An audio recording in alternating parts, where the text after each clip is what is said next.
പ്രമേഹം എന്ന് പറയുന്ന രോഗം ഇന്ന് ഒരു സർവ്വവ്യാപി പോലെയാണ്. ഒരു വീട്ടിലെങ്കിലും ഒരാളെങ്കിലും ഇന്ന് പ്രമേഹ രോഗിയാണ്. അത്രയും അധികം പ്രമേഹ രോഗികൾ നമ്മുടെ നാട്ടിലുണ്ട്. നമ്മളിത് ആദ്യ സമയത്തൊന്നും തിരിച്ചറിയാതെ പോകുന്നതുകൊണ്ടാണ് ഈ രോഗികളുടെ എണ്ണം ഇങ്ങനെ കൂടിക്കൊണ്ടേയിരിക്കുന്നത്. അപ്പോൾ നമുക്ക് ഈ പ്രമേഹം തുടക്കത്തിൽ തന്നെ എന്തൊക്കെ ലക്ഷണങ്ങളാണ് ശരീരത്തിൽ കാണിക്കുന്നത്, നമുക്ക് എങ്ങനെ തിരിച്ചറിയാം എന്നൊക്കെ ഈ വീഡിയോയിലൂടെ നോക്കാം. ഞാൻ ഡോക്ടർ പ്രിയ, ക്യുവണ്ടി ഹെൽത്ത് കെയറിലെ ഹോമിയോപ്പതിക് ഫിസിഷ്യനാണ്. അപ്പോൾ എന്താണ് പ്രമേഹം എന്ന് നോക്കാം. പ്രമേഹം എന്ന് പറഞ്ഞു കഴിഞ്ഞാൽ നമ്മുടെ രക്തത്തിൽ ഗ്ലൂക്കോസിൻ്റെ അളവ് കൂടുതലായി നിൽക്കുന്ന അവസ്ഥയാണ് നമ്മൾ പ്രമേഹം എന്ന് പറയുന്നത്. അപ്പം നമ്മൾ കഴിക്കുന്ന ഊർജ്ജം അല്ലെങ്കിൽ നമ്മൾ കഴിക്കുന്ന ഭക്ഷണത്തിൽ നിന്ന് ഊർജ്ജം അത് ഗ്ലൂക്കോസിൻ്റെ ഫോമിലാണ് നമ്മുടെ ശരീരത്തിലൂടെ സഞ്ചരിക്കുന്നത്. അപ്പം ഈ ഒരു ഗ്ലൂക്കോസിൻ്റെ ലെവല് നമ്മുടെ രക്തത്തിൽ കൂടുമ്പോൾ അത് പ്രമേഹമാവുന്നു. നമ്മൾ നോക്കുകയാണെങ്കിൽ പ്രമേഹ രോഗികളുടെ എണ്ണം ദിവസം ചെല്ലുന്തോറും കൂടിക്കൊണ്ടേയിരിക്കുക. നമ്മൾ തുടക്കത്തിലൊന്നും തിരിച്ചറിയാതെ തന്നെ പോവുകയും നമുക്ക് പല പല കോംപ്ലിക്കേഷനിലോട് എത്തുമ്പോഴായിരിക്കും നമ്മൾ തിരിച്ചറിയുന്നത്. ചിലപ്പോൾ നമുക്ക് എങ്ങനെയെങ്കിലും ഒരു കാലിലോ അല്ലെങ്കിൽ നമ്മുടെ വിരലുകൾക്കൊക്കെ ഇങ്ങനെ മുറിവ് വന്നിട്ടുണ്ടെങ്കിൽ അത് ഉണങ്ങാതിരിക്കുക, അല്ലെങ്കിൽ പഴുക്കാൻ തുടങ്ങുന്ന സമയത്ത്, അല്ലെങ്കിൽ ചിലപ്പോൾ കാലിന് ചെറിയ തരിപ്പ് വരിക, കണ്ണിന് ചെറിയ മൂടലോ മങ്ങലൊക്കെ വരുന്ന സമയത്ത് നമ്മൾ ഡോക്ടറെ അടുത്ത് പോകുന്നു. ആദ്യം ഒരു ഡോസ് മരുന്നിലൊന്നും വലിയ മാറ്റം കാണിക്കാതെ വരുമ്പോൾ ഡോക്ടർമാരോ അല്ലെങ്കിൽ നമ്മൾ തന്നെ ഒരു സംശയം പറയാറുണ്ട്, എന്താ പ്രമേഹം ഉണ്ടോ എന്നൊരു ഡൗട്ട് ഉണ്ട്, അപ്പോൾ നമ്മളൊന്ന് ബ്ലഡ് ടെസ്റ്റ് ചെയ്യുക, അല്ലെങ്കിൽ HbA1c FBS ഒക്കെ നോക്കിയിട്ട് വരാൻ പറയാറുണ്ട്. അപ്പോഴാണ് പലപ്പോഴും പല ആൾക്കാരും ഈ ഒരു പ്രമേഹ രോഗമുണ്ടെന്ന് തന്നെ തിരിച്ചറിയുന്നത്. ഈ പ്രമേഹം എങ്ങനെയാണ് ഉണ്ടാകുന്നതെന്ന് നമുക്ക് നോക്കാം. നമ്മൾ കഴിക്കുന്ന ഭക്ഷണം നമുക്ക് ഗ്ലൂക്കോസ് എന്ന ഫോമിൽ നമ്മുടെ ശരീരത്തിൽ എത്തുന്നു. ഈ ഗ്ലൂക്കോസിനെ നമ്മുടെ ശരീരത്തിൽ ഉണ്ടാക്കുന്ന ഒരു ഹോർമോണാണ്, നമ്മുടെ പാൻക്രിയാസിൽ നിന്ന് ഉണ്ടാക്കുന്ന ഒരു ഹോർമോണാണ് ഇൻസുലിൻ എന്ന് പറയുന്നത്. ഈ ഇൻസുലിൻ രക്തത്തിലെത്തിയ ഗ്ലൂക്കോസിനെ വലിച്ച് നമ്മുടെ ശരീരത്തിലെ ഓരോ കോശങ്ങളിലോട്ട് എത്തിക്കും. കോശങ്ങളുടെ അവിടെ ചെന്ന് ആ ഒരു വാതിൽ തുറന്നുള്ളിലേക്ക് കിടക്കാൻ വേണ്ടി അവരെ സഹായിക്കുന്നവരാണ് ഇൻസുലിൻ റിസപ്റ്റേഴ്സ് എന്ന് പറയും. ഈ ഇൻസുലിൻ റിസപ്റ്റേഴ്സ് വന്നിട്ട് അകത്തേക്ക് കൊണ്ടുപോകും, ഈ ഇൻസുലിനെയും ഗ്ലൂക്കോസിനെയും ചേർന്ന്. ഇങ്ങനെ അകത്തേക്ക് എത്തുന്നു, അവിടുന്ന് നമുക്ക് ഊർജ്ജം ആവശ്യത്തിന് ഉണ്ടാക്കുന്നു, നമ്മുടെ ദൈനംദിന പ്രവർത്തനങ്ങളൊക്കെ നടക്കുന്നു. ഇനി നമ്മുടെ ശരീരത്തിൽ എന്തെങ്കിലുമൊക്കെ ഒരു താളപ്പിഴവുകൾ വരിക അല്ലെങ്കിൽ ഒരു പ്രമേഹ രോഗ സാധ്യതയൊക്കെ ആകുന്ന സമയത്ത് നമുക്ക് ഉണ്ടാകുന്ന ആ ഒരു ഇൻസുലിൻ എന്ന് പറയുന്നത് അത്ര ഒരു കാര്യക്ഷമമായിട്ടുള്ള ഒന്നായിരിക്കത്തില്ല. അല്ലെങ്കിൽ ഇൻസുലിൻ ഒരു ഹൈപ്പർ സെൻസിറ്റീവായിട്ട് മാറും, ഒരു ഇൻസുലിൻ റെസിസ്റ്റൻസ് കാണിക്കാൻ തുടങ്ങും. അപ്പോൾ ഇൻസുലിൻ റെസിസ്റ്റൻസ് ആയി കഴിഞ്ഞിട്ടുണ്ടെങ്കിൽ നമുക്ക് ഈ ഒരു പറയുന്ന ഇൻസുലിൻ അകത്തേക്ക് ഉണ്ടാകാനുള്ള റിസപ്റ്റേഴ്സിൻ്റെ ഒരു കഴിവ് കുറയുകയും നമ്മൾ എത്ര റിസപ്റ്റേഴ്സും ആ ഒരു കറക്റ്റായിട്ട് ഗ്ലൂക്കോസിൻ്റെ അകത്തേക്ക് വലിച്ചുകൊണ്ട് പോകാൻ പറ്റാതെ വരികയും ചെയ്യും. അതിൻ്റെ ഭാഗമായിട്ട് നമ്മുടെ രക്തത്തിൽ നമുക്ക് ഈ ഗ്ലൂക്കോസിൻ്റെ ലെവൽ കൂടുതലായിട്ട് വരാൻ ചാൻസ് ഉണ്ട്. അപ്പോൾ ഈ ഇൻസുലിൻ റെസിസ്റ്റൻസ് എന്ന് പറയുന്ന ഒരു കണ്ടീഷനാണ് തുടക്കത്തിൽ പ്രമേഹത്തിൻ്റെ ആ ഒരു രോഗത്തേക്ക് എത്തുന്നതിന് മുൻപ് ആ ഒരു പ്രീ ഡയബറ്റിക് ആയിട്ടുള്ള ഒരു സ്റ്റേജിൽ കാണുന്ന ഒരു കണ്ടീഷനെയാണ് നമ്മൾ ഇൻസുലിൻ റെസിസ്റ്റൻസ് എന്ന് പറയും. ഈ ഇൻസുലിൻ റെസിസ്റ്റൻസ് എന്ന് പറയുന്ന ഒരു കണ്ടീഷൻ ആകുമ്പോൾ തന്നെ നമ്മുടെ ശരീരത്തിൽ ചെറിയ ചെറിയ ലക്ഷണങ്ങൾ കാണിക്കാറുണ്ട്. അതിൽ ഒന്നാമത്തെ ലക്ഷണം എന്ന് പറഞ്ഞെങ്കിൽ അമിതമായ വിശപ്പ്. നമ്മൾ നോർമലായിട്ട് ഭക്ഷണം കഴിച്ചുകൊണ്ടിരിക്കുന്ന ഒരാളാണ്, നമുക്ക് അത്യാവശ്യം വണ്ണമൊക്കെ ഉണ്ട്, പക്ഷേ പിന്നീട് അയാൾക്ക് വിശപ്പ് അങ്ങ് കൂടാൻ തുടങ്ങുകയാണ്. ഇപ്പോൾ നമ്മുടെ വീട്ടിലോ അല്ലെങ്കിൽ നമ്മുടെ ചുറ്റുപാടും ആരെങ്കിലും ഉണ്ട്, ഭയങ്കരമായിട്ട് എനിക്കങ്ങ് വിശപ്പാണ് എന്ന് പറയുന്ന ആൾ, പക്ഷേ ഭക്ഷണം കഴിക്കുന്നുണ്ടെങ്കിലും ഭയങ്കരമായി എനിക്ക് ക്ഷീണമുണ്ട് എന്നൊക്കെ പറയാൻ തുടങ്ങുന്നുണ്ടെങ്കിൽ നമ്മൾ പറയാം അവരോട്, ഒന്ന് ജസ്റ്റ് പ്രമേഹം ഉണ്ടോ, അല്ലെങ്കിൽ നിങ്ങൾക്ക് പാരമ്പര്യമായിട്ട് പ്രമേഹം ഉള്ള ആൾക്കാരാണെങ്കിൽ ഒന്ന് ജസ്റ്റ് ബ്ലഡ് ടെസ്റ്റ് ചെയ്ത് നോക്കൂ, അല്ലെങ്കിൽ പ്രമേഹ രോഗ സാധ്യത നിങ്ങൾക്കുണ്ട് എന്ന് പറയാം. അപ്പം ഇങ്ങനെയൊരു ലക്ഷണമാണ് ആദ്യം നമുക്ക് കാണാൻ പറ്റുക. ഇനി ഇതിനോടൊപ്പം തന്നെ നമുക്ക് ഈ വിരലുകളുടെ മടക്കുകളിൽ, കഴുത്തിൻ്റെ പുറകു ഭാഗത്ത് ഈ മടക്കുകളിലാണ് കൂടുതലായിട്ട് ഒരു കറുത്ത നിറമാകുക. നമ്മൾ അക്കാന്തോസിസ് നൈഗ്രിക്കൻസ് എന്നാണ് പറയുക.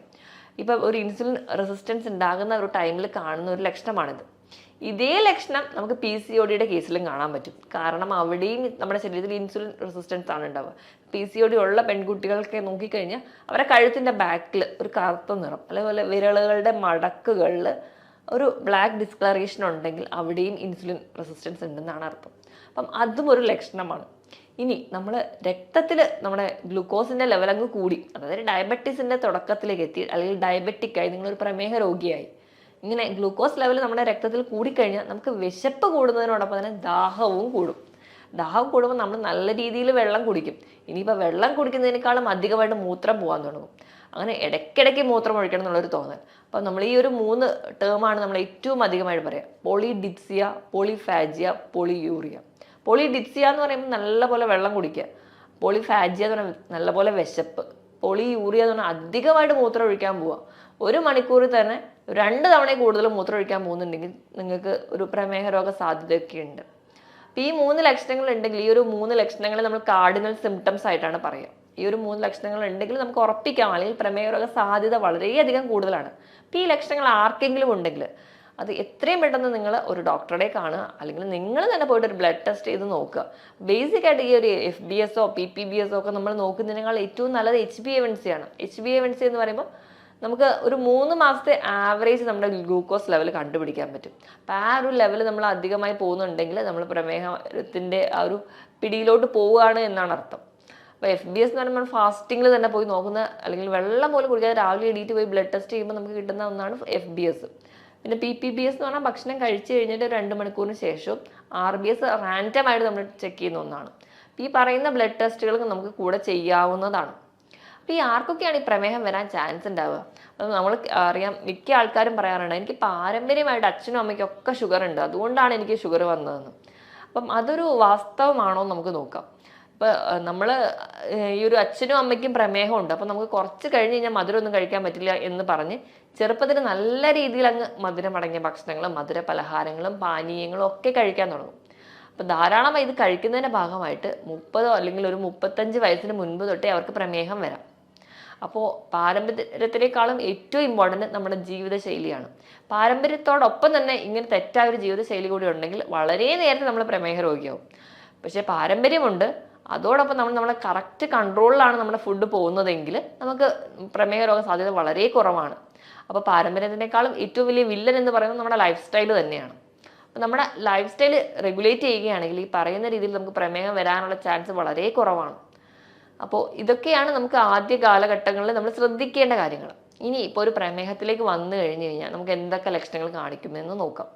അപ്പോൾ ഏറ്റവും ആദ്യം ഞാൻ പറഞ്ഞതുപോലെ മുറിവ് ഉണങ്ങാനായിരിക്കും പാട്. നമ്മുടെ സ്കിന്നിലൊക്കെ ചിലപ്പോൾ വെറുതെ ഒരു ചൊറിച്ചിലോ അല്ലെങ്കിൽ ഒരു റാഷോ വന്നിട്ടുണ്ടെങ്കിൽ നല്ല രീതിയിൽ നമ്മളങ്ങ് ചൊറിഞ്ഞ് ചെറിയൊരു വൂണ്ട് ഉണ്ടായാൽ മതി, അത് ഉണങ്ങില്ല.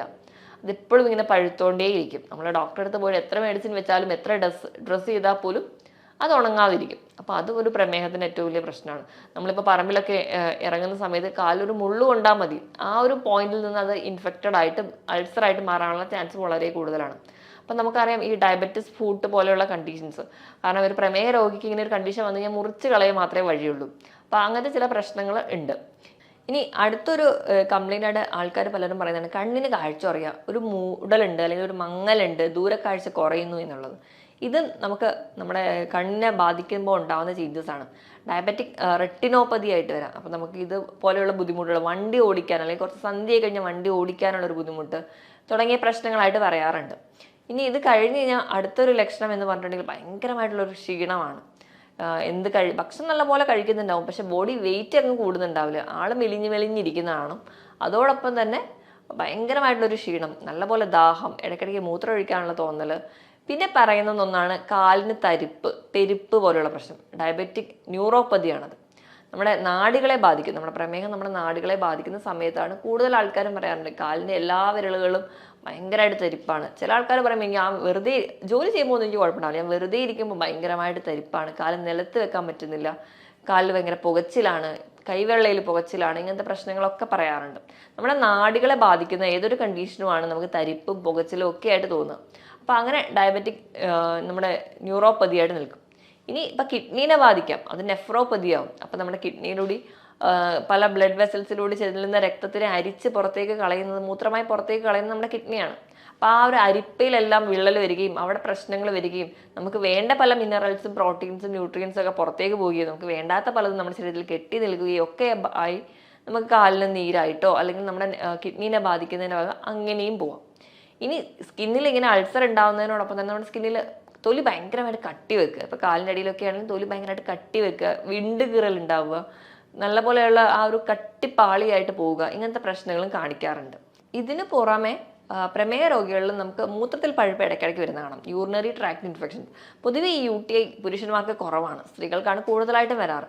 പക്ഷേ ഈ പ്രമേഹ രോഗി ആണെങ്കിൽ അത് ഇടയ്ക്കിടയ്ക്ക് വരാനുള്ള ചാൻസ് വളരെ കൂടുതലാണ്. അതുപോലെ തന്നെയാണ് നമുക്ക് ഓറൽ ത്രഷ് എന്ന് പറയാം. നമ്മുടെ വായിൽ ഇടയ്ക്കിടയ്ക്ക് പൂപ്പൽ ബാധ വരിക, ഒരു വെളുത്ത പാട പോലെ വരിക, നല്ല ചുമന്നിരിക്കുക വായ, ഭക്ഷണം ഒന്നും കഴിക്കാൻ പറ്റില്ല, തീരെ എരിവ് പോലും കഴിക്കാൻ പറ്റാത്ത രീതിയിൽ ഭയങ്കരമായിട്ട് ഭക്ഷണം കഴിക്കുന്നതിലൊക്കെ ബുദ്ധിമുട്ടായി പ്രസന്റ് ചെയ്യുന്ന ഒന്നാണ് ഓറൽ ത്രഷ്. ഇങ്ങനെ ഒരു ബുദ്ധിമുട്ട് കാണാറുണ്ട്. ഇനി സ്ത്രീകളുടെ കേസ് എടുക്കുകയാണെങ്കിൽ വജൈന അല്ലെങ്കിൽ യോനി ഭാഗത്ത് ഭയങ്കര ചൊറിച്ചിൽ വരിക, അവിടെ ഇൻഫെക്ഷൻസ് റിക്കറന്റ് ചെയ്ത് വരിക, പിന്നെ അതുപോലെ തന്നെ ലുക്കോറിയ പോലെയുള്ള ഡിസ്ചാർജുകളായിട്ട് പ്രസന്റ് ചെയ്യുക, ഇങ്ങനെയുള്ള പ്രശ്നങ്ങളും ആ ഒരു ഏരിയ ഭയങ്കര ഡ്രൈ ആയി പോവുക, ഈ പറയുന്ന ബുദ്ധിമുട്ടുകൾ സ്ത്രീകളിലും കാണിക്കാറുണ്ട്.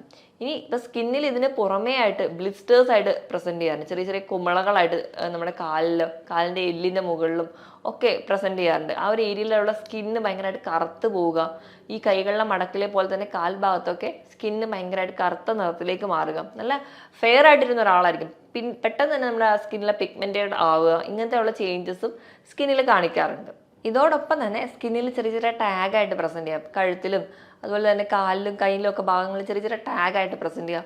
കാരണം ഒന്നും കൂടാതെ ചെറിയ റെഡ് റാഷസ് ആയിട്ട് പ്രസന്റ് ചെയ്യുക, ഇങ്ങനത്തെ കുറേ ചേഞ്ചസും ഈ പ്രമേഹ രോഗികളിൽ കാണിക്കുന്ന ലക്ഷണങ്ങളാണ്. അപ്പോൾ ഈ പറഞ്ഞ ലക്ഷണങ്ങളൊക്കെയാണ് കൂടുതലും പ്രമേഹ രോഗികളിൽ കാണാറുള്ളത്. അപ്പം നമ്മൾ ഈ പറഞ്ഞ രീതിയിൽ അല്ലെങ്കിൽ പ്രമേഹം വേണ്ട രീതിയിലൊന്നും നമ്മൾ ശ്രദ്ധിക്കാതെ പോകുമ്പോൾ അത് കോംപ്ലിക്കേഷൻ ഉണ്ടാവുകയും അത് മറ്റ് പല ലക്ഷണങ്ങളോടും കൊണ്ടുപോകാറുണ്ട്. എന്തെങ്കിലും ഈ പറയുന്ന ലക്ഷണങ്ങൾ നമുക്ക് ആർക്കെങ്കിലും ഒക്കെ ഉണ്ടെങ്കിൽ നിങ്ങൾ എത്രയും പെട്ടെന്ന് ഡോക്ടറെ കൺസൾട്ട് ചെയ്ത് കൃത്യമായ ബ്ലഡ് ടെസ്റ്റും നല്ല രീതിയിൽ നമ്മുടെ ഫുഡ് കൺട്രോളും ഉണ്ടെങ്കിൽ നമുക്ക് ആദ്യത്തെ ഒരു സ്റ്റേജിലൊക്കെയാണ് നമുക്കത് ഭക്ഷണ നിയന്ത്രണത്തിലൂടെ തന്നെ നമുക്ക് കൊണ്ടുപോകാൻ പറ്റും. ഇനി ഇപ്പം ഭക്ഷണം നിയന്ത്രിക്കുന്ന സമയത്ത് നമ്മൾ അന്നജത്തിൻ്റെ അളവ് നല്ലപോലെ കുറയ്ക്കുക, നമ്മൾ കുറച്ചുകൂടെ പ്രോട്ടീൻ്റെ അളവ് കൂടുക, ധാരാളമായിട്ട് പഴവർഗ്ഗങ്ങളും പച്ചക്കറികളും കഴിക്കുക. ഇനി ഇതോടൊപ്പം തന്നെ ഒരു ഇൻ്റർമീഡിയറ്റ് ഫാസ്റ്റിംഗ് കൂടി ഉണ്ടെങ്കിൽ നമുക്ക് പ്രമേയം ഈസി ആയിട്ട് കൺട്രോൾ ചെയ്യാൻ പറ്റും. വൈകുന്നേരത്തെ ഡിന്നർ നേരത്തെ കഴിക്കുക, പിറ്റേ ദിവസം ബ്രേക്ക്ഫാസ്റ്റ് കുറച്ച് ലേറ്റ് ആയാലും കുഴപ്പമില്ല, ഒരു 14 മണിക്കൂറെങ്കിലും ഇതിനിടയിൽ ഒരു ഗ്യാപ്പ് ഉണ്ടെങ്കിൽ ഒരു ഇൻ്റർമീഡിയറ്റ് ഫാസ്റ്റിംഗ് ആവും. അതുവഴി നമുക്ക് കുറച്ചും കൂടി ആ ഒരു ഡയറ്റ് കൂടി എടുക്കുകയാണെങ്കിൽ നമുക്ക് ഈസി ആയിട്ട് നമ്മുടെ ഡയബറ്റീസ് കൺട്രോൾ ചെയ്യാൻ പറ്റുന്ന ഒരു കണ്ടീഷനാണ്.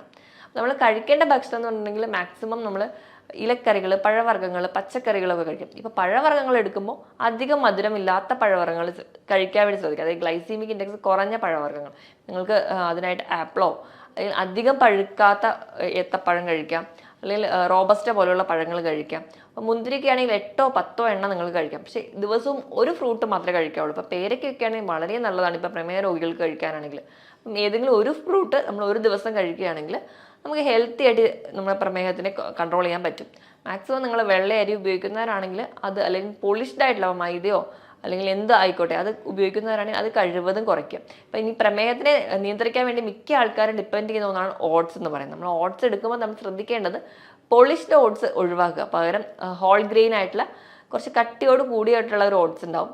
അപ്പോൾ അത് മേടിച്ച് കുക്ക് ചെയ്യാൻ വേണ്ടി ശ്രദ്ധിക്കുക. പിന്നെ അത് പാചകം ചെയ്യുന്ന രീതിയിലാണെങ്കിലും നമ്മൾ എപ്പോഴും ഇൻസ്റ്റൻറ്റ് ഓട്സ് എടുത്ത് നമ്മൾ പാലിൽ അല്ലെങ്കിൽ വെള്ളത്തിൽ കുറുക്കി കഞ്ഞിയായിട്ട് കഴിക്കാനാണ് താല്പര്യപ്പെടുക, അല്ലെങ്കിൽ ആ ഒരു കുറുക്ക് ഫോമിലോട്ട് കഴിക്കാനാണ് താല്പര്യപ്പെടുക. അത് നമുക്ക് ഗ്ലൈസിമിക് ഇൻഡെക്സ് വളരെയധികം കൂടാനുള്ള കാരണമാവും. അപ്പോൾ അതിന് പകരമായിട്ട് നിങ്ങൾ മാക്സിമം ഉപ്പുമാവ് അല്ലെങ്കിൽ പുട്ട്, ഇത് രണ്ടും ഗ്ലൈസിമിക് ഇൻഡെക്സ് പൊതുവേ ഓട്സിൽ കുറഞ്ഞതാണ്. അപ്പം ഇത് രണ്ടും കുക്ക് ചെയ്ത് കഴിക്കാൻ വേണ്ടി ശ്രദ്ധിക്കും. ഇപ്പോൾ പച്ചക്കറി ധാരാളം ഇട്ടിട്ട് നിങ്ങൾക്ക് ഉപ്പുമാവ് കഴിക്കുകയാണെങ്കിൽ നമ്മൾ ഹെൽത്തി ആയിട്ട് ഇരിക്കാനും പറ്റും, ഗ്ലൈസിമിക് ഇൻഡെക്സ് വളരെ കുറവായിരിക്കും. അപ്പോൾ അങ്ങനെയുള്ള ഹെൽത്തി ആയിട്ടുള്ള ഫുഡുകൾ ഡിപ്പെൻഡ് ചെയ്യാൻ വേണ്ടി നോക്കുക. അപ്പോൾ വൈകുന്നേരത്തെ ഒരു ഡിന്നർ എന്ന് പറഞ്ഞാൽ നിങ്ങൾ സാലഡിലൂടെ മാത്രം ഒതുക്കുക. ഭക്ഷണം കംപ്ലീറ്റ്ലി ഒഴിവാക്കുകയല്ല വേണ്ടത്. നമ്മൾ ഭക്ഷണം കഴിക്കണം, ക്വാണ്ടിറ്റി നല്ലപോലെ കുറയ്ക്കുക, തവണകൾ കൂട്ടുക. ഇപ്പം പ്രമേഹ രോഗികൾ എപ്പോഴും ഭക്ഷണം കഴിക്കുമ്പോൾ 4 or 5 തവണയായിട്ട് കഴിക്കുക. കഴിക്കുന്നതിൻ്റെ ക്വാണ്ടിറ്റി അങ്ങ് കുറച്ചാൽ മതി, നമ്മുടെ വിശപ്പിനനുസരിച്ച് മാത്രം. വളരെ കുറഞ്ഞ രീതിയിൽ ഭക്ഷണത്തിൻ്റെ അളവ് കുറയ്ക്കുക, ക്വാളിറ്റി നല്ല രീതിയിൽ കൂട്ടാനും ശ്രദ്ധിക്കുക. അതായത് നല്ല രീതിയിൽ പച്ചക്കറികളോ അല്ലെങ്കിൽ ഞാൻ പറഞ്ഞ രീതിയിൽ ഹെൽത്തി ആയിട്ടുള്ള ഭക്ഷണം. അപ്പോൾ നമ്മളത് കൃത്യമായ ഒരു ഡയറ്റീഷ്യൻ്റെ അണ്ടറിൽ ഡയറ്റോട് എടുക്കുകയാണെങ്കിൽ നമുക്ക് ഈസി ആയിട്ട് നമുക്ക് പ്രമേഹത്തിനെ കൺട്രോൾ ചെയ്യാൻ പറ്റും. അതുപോലെ തന്നെ നമുക്ക് എല്ലാ രീതിയിലുള്ള പ്രോട്ടീൻസ് കഴിക്കാവുന്നതാണ്. ഇപ്പോൾ പയറ്, കടല അങ്ങനത്തെയുള്ള പച്ചക്കറി വിഭാഗത്തിൽ പെടുന്ന നമുക്ക് പ്രോട്ടീൻസ് ആയിക്കോട്ടെ, അതുപോലെ തന്നെ മത്സ്യവും മാംസവും ഒക്കെ കഴിക്കാവുന്നതാണ്. അതൊക്കെ കറി വെച്ച് കഴിക്കുന്നത് നമുക്ക് കുറച്ചുകൂടി ഹെൽത്തി ആയിട്ട് ഇരിക്കാനും അല്ലെങ്കിൽ നമുക്ക് ഉണ്ടാകുന്ന ആ ഒരു ക്ഷീണത്തിനെ ഓവർകം ചെയ്യാനും പറ്റും. അപ്പോൾ ഈ പറഞ്ഞ രീതിയിൽ തന്നെ നമ്മുടെ ഡയറ്റ് സെറ്റ് ചെയ്യുക. പിന്നെ വേണ്ടത് കൃത്യമായൊരു വ്യായാമമാണ്. നിങ്ങൾ ആഴ്ചയിൽ 5 ദിവസമെങ്കിലും നിർബന്ധമായിട്ട് എന്തെങ്കിലും ഒരു വ്യായാമം വേണം. നമ്മൾ വീട്ടിൽ ജോലി ചെയ്യുന്നുണ്ടെന്ന് ഓർത്തിട്ടോ അല്ലെങ്കിൽ നമ്മൾ മറ്റു പല ജോലികളും ചെയ്യുന്നവരാണ്, അതുകൊണ്ട് എനിക്ക് വ്യായാമത്തിൻ്റെ ആവശ്യമില്ല എന്നുള്ളൊരു തെറ്റിദ്ധാരണ മാറ്റിയിട്ട് വ്യായാമത്തിന് വേണ്ടിയിട്ട് ഒരു 1/2 മണിക്കൂറെങ്കിലും മാറ്റി വെക്കുക. ആഴ്ചയിൽ 5 ദിവസമെങ്കിലും കൃത്യമായ വ്യായാമം വേണം. ആവശ്യത്തിന് വെള്ളവും നല്ലപോലെ തന്നെ കുടിക്കാൻ വേണ്ടി ശ്രദ്ധിക്കുക. ഇതോടൊപ്പം തന്നെ നമ്മുടെ ഉറക്കത്തിൻ്റെ പാറ്റേൺ ഒക്കെ കൃത്യമായിട്ട് ഇരിക്കുകയാണെങ്കിൽ നമുക്ക് ഈ പറയുന്ന രോഗങ്ങളൊന്നും വലിയ കോംപ്ലിക്കേഷനിലൂടെ പോവാതെ കൺട്രോൾ ചെയ്യാൻ പറ്റും. ഒരു 6 മുതൽ 7 മണിക്കൂർ വരെ നല്ല ഉറക്കം കിട്ടുകയാണെങ്കിൽ നമ്മുടെ ഹെൽത്തി ആയിട്ടിരിക്കാൻ വേണ്ടി സഹായിക്കുകയും ചെയ്യും. ഈ പറഞ്ഞ കാര്യങ്ങളൊക്കെ നിങ്ങൾ ശ്രദ്ധിക്കുക. ഇനി നിങ്ങൾക്ക് എന്തെങ്കിലും പ്രമേഹ രോഗ സാധ്യതയുണ്ടെങ്കിലോ അല്ലെങ്കിൽ എന്തെങ്കിലും ഈ ഡൗട്ടുകൾ, ഈ പറഞ്ഞ ലക്ഷണങ്ങൾ എന്തെങ്കിലും ഡൗട്ടൊക്കെ ഉണ്ടെങ്കിൽ നിങ്ങളൊരു ഡോക്ടറുടെ കൺസൾട്ടേഷൻ എടുക്കുക. ഈ പറഞ്ഞ കാര്യത്തിൽ എന്തെങ്കിലും ഡൗട്ട് ഉണ്ടെങ്കിൽ താഴെ കാണുന്ന നമ്പറിൽ കോൺടാക്ട് ചെയ്യുക. മറ്റൊരു ഹെൽത്ത് ടോപ്പിക്കുമായിട്ട് വീണ്ടും കാണുന്നത് വരെ നന്ദി.